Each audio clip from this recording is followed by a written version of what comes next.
Hey everybody, Dave Pratt here with the Alan Smith team at RE/MAX. Today I am here with my good friend and lending partner Kevin Rojas with Ent Credit Union, and we are just going to walk everybody through kind of what the lending process looks like from start to finish. If you don't buy houses often, this is probably something that you're just unfamiliar with, and so the goal today is to just give you guys a quick overview of what you can expect from the time that you put an application in with a lender like Kevin until the day that you close and everything in between. So Kevin, to start out, I guess people get confused about the difference between a pre-qualification and a pre-approval. So can you quickly walk us through the difference between the two? Absolutely. So there's a couple different, things here, pre-qual, pre-approval. Every lender does it a little bit different, at least on our side for what I can speak for. Pre-qual, we get a basic app over the phone, online, whatever it may be. Maybe get some docs, but really it's just like stated stuff that comes through the borrower's end. We run it through an automated underwriting system. And if that gives us the green light, then at that point we would send out the lender letter. Okay. We like to take it further. We don't like any surprises, as I don't think anybody does in this situation. With the pre-approval, we get the application, again, either way, online, over the phone. Then we ask for the borrowers to upload documents, and that's going to consist of W-2s for the last 2 years, pay stubs for the last 30 days, Okay. and then your last 2 months of assets, so bank statements, 401k, wherever the money's at. At that point, we submit to an underwriter internally, and it usually takes 24 hours. Okay. Comes back, they review income, assets, and they give us a green light for what we can do, how high we can go for a purchase price. Perfect. And then at that point, I send the lender letter to you. Perfect. So you get all that information to me. It lets me and the buyer know kind of what price point they can afford based on not only what they qualify for, but also what they're comfortable with. Because you can always, a lot of times people qualify for more than what they're going to be comfortable with from a monthly payment standpoint. That's a topic for a different day. But so once we have that letter, we'll go out, I'll take the buyer shopping, we'll go look at homes, we'll negotiate the contract with a seller and get the buyers under contract. So let's say we're successful, we find them their place, I turn the contract over to you. What can the buyer expect next from the lending process once we're under contract on a property? So at this point is where it gets fun. Yeah. We really, finding the house, I think, is the easy part. Hey, speak for yourself, man. Right. But really, now it's, really we need all the documentation, everything for this specific property, because up until now we were to be determined on the property. Right. So now we have the property address, we plug in the address, we get taxes, insurance dialed in, we send the members, the clients, a needs list. Okay. It's really, it's like a laundry list of items that we're going to need. And they have to shop for homeowners insurance. We get the taxes. We really just make sure that we have everything dialed in that we need. Okay. From that pre-underwrite, so the underwriter had already initially said, hey, you need 1, 2, 3. So now we go and get these items. We get them from the customer, and then we submit back into underwriting. In the time that the file is in underwriting, we're also doing stuff in the back and as ordering appraisal, Okay. making sure that the insurance that was provided has sufficient coverage. Okay. And underwriting is doing their thing. Sure. Now specifically to that address. Okay. Once that comes back out of underwriting, then really, we would be able to say, hey, either you're clear to close, or hey, we saw a large deposit. Can you tell us what that is? Sure. Or sometimes, on the front end, we'll tell Yeah. customers, don't buy a car, don't get your credit pulled. Sure. So if we see things like that in the interim, which it does happen, then we have to go back and get explanation for those items. And those are things that can also derail a loan too. Like if you go and you buy a car, now all of a sudden you could potentially not qualify for your loan. So don't buy a freaking car until you close on the house. Don't see it. I see a lot the cars. I know sometimes people think it's it's funny or it doesn't happen. Yeah. It happens often. So no pulling out any cars. Furniture, right? People are excited about a new house. They want to go pick out the new furniture set. If you do that, put it on hold. Don't put any money down. Don't pull any credit with the furniture store. Don't buy it. Just wait. Yeah. So my biggest thing is, what I tell people is, all right, you're out shopping. Yeah. If you need to do anything financially, call me first. Yeah. Or if you don't want to call me, that we'll take it far enough as just, if it's going to be a credit pool, call me. Anything else, you're okay. Right. But if you need your credit for anything, you need to call me first. Okay. Good to know. And fortunately, for anybody watching this, Kevin's really good at that. I don't think I can think of one buyer we've worked with together that hasn't been able to close because they've made a misstep with something along these lines. So Kevin's really good at, counseling the client on, here's what you can do, here's what you can't do. If you want to get closed on this house, follow these steps. He's great at that. Yep. Another thing I thought of while we've been talking is, once we go under contract, that's also the time that they would finalize the loan product that they want to use to purchase the home with you, right? Correct. So initially, when we do the pre-approval, we'll fit you in where we see best, So if this means a first-time home buyer, or, your investment and you want to do an ARM product or just anything like that, we usually talk about it up front and we have a good game plan. But once you find the home, things can always change. Life happens, I could have talked to you and you said, hey, 20% up front, but, something happened and now you just want to do 10%. Is that okay? Yeah. So at that point, I come through and I say, okay, well, let's adjust the numbers. Let's see if it works. And we'll cater to whatever product it is, Perfect. If you want FHA now or conventional or VA, we can always switch it.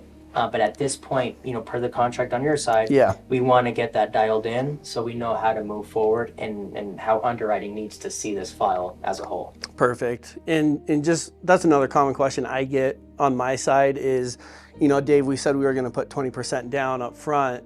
Well, good news, guys, it's not going to cancel the contract. You're not going to lose the home as long as the financing changes you make don't affect the seller in a negative way. It's not going to change anything for you. It's not going to change the purchase price. Everything stays the exact same from the contract standpoint. You're just finalizing those details with the lender, in this case, Kevin, to finalize that. So we've done things like that. So another, I guess, point we should talk about in the under contract period on a house is we're going to go through an inspection on the house. And the last several years, we have not really been able to negotiate very much because it's been such a seller's market. That has changed. If rates come back down, we might go back to that. But right now, December of 2023, we are actually able to negotiate for buyers a lot of times to get them some concessions based on inspection items. So how can concessions benefit a buyer in relation to their loan? It can vary drastically, so we have X amount that we could use up front. Typically, we can't get more than what our total closing costs and prepaids are. If you have more, then we'll look at, buying down the rate, paying the PMI up front. Mm-hmm. That's private mortgage insurance that if you don't have 20%, you would have to have. There's several things, and if we still have too much, I know you do a great job getting a ton of credit back for your buyers. Yeah. So if you get too much and I can't use enough, then at that point we would look and say, hey, Dave, can we maybe see if the sellers can, we have $10,000 extra. Drop the price. Drop the price by $10,000. That way your buyer can use all of that money. Yeah. And that's another conversation that I typically have with Kevin kind of in the background is if we are looking at getting some concessions from the seller for the buyer, I'll say, hey, Kevin, how much can we actually use before, because a lot of buyers don't realize this. Let's say I'm able to get $50,000 in concessions, which for the record is unrealistic, but could happen. Could happen if a seller is desperate enough. You cannot just get a check cut to you at the closing table from the seller for any extras, which is why we're talking about why it matters how much can be used. We want to make sure that we're getting the full benefit for the buyer. So Kevin and I work on that together. Perfect. So we've got them locked in at their final product now. We're using the concessions. Talk to me about those last few days before closing. What does that look like? So last few days are still crucial. We're still not out of the rough. We're still, we're still going through it.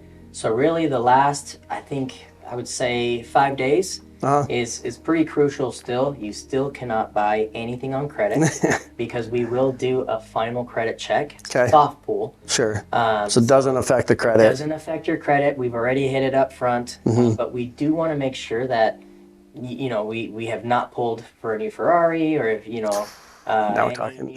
Any furniture that's on credit. Because it does happen. Sometimes people say, "Oh, okay, we're 5 days from closing. We're good." Do it. We're not.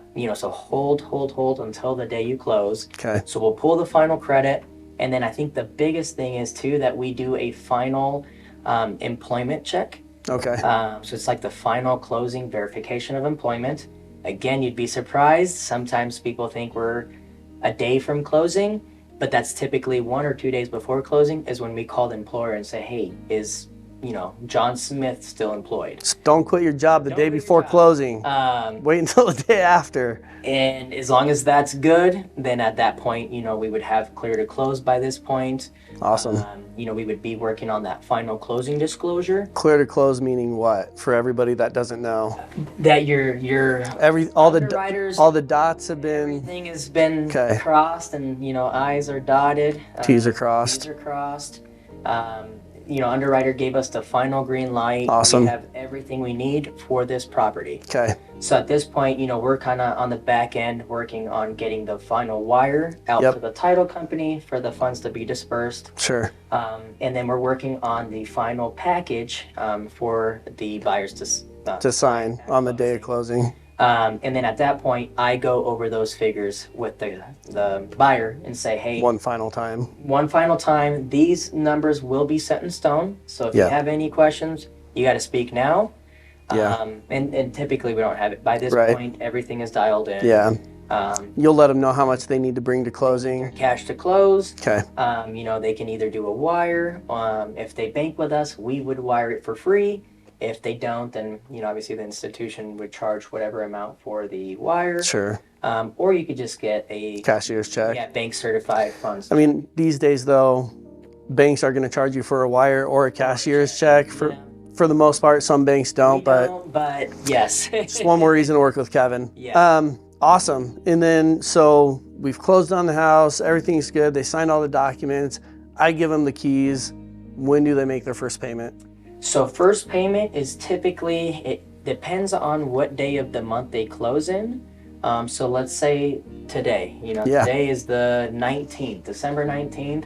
Their first payment would be February 1st. They get the rest of the month that they close in. So you get the rest of, 13 days of December. All of the following month, so January. Got it. And then February 1st would be the first payment. Awesome. So really you have just about almost 60 days without a payment. That's huge. And then we would also go over, at the closing table, in the closing package, we'll describe, do you want to make your payments automatic? Do you want to set it up now? Do you want to set it up before? By this point, we have a membership with us. So you'll be able to log in just with face recognition, and you can set up the auto pay from anywhere you'd like. Awesome. Great. Well, everybody, that is the loan process in a nutshell. Obviously, we could talk for hours on the topic, but again, wanted to give everybody a brief overview today. So Kevin, thank you. Is there anything that you want to add here at the end before we jump off? No, I think finding a good agent like Dave here and maximizing the seller credit that you can get is huge. It's not just the lending side. This side also plays a huge role. Thank you. But that's it. Awesome. So if it's not us, make sure you at least get connected with a great team, because you do need a solid agent lender team to get you to the closing table successfully and with minimal headaches. We would absolutely love to do that for you guys. So if you have any questions, feel free to reach out. We'll put our information in the comments below. and hope to talk to you guys soon.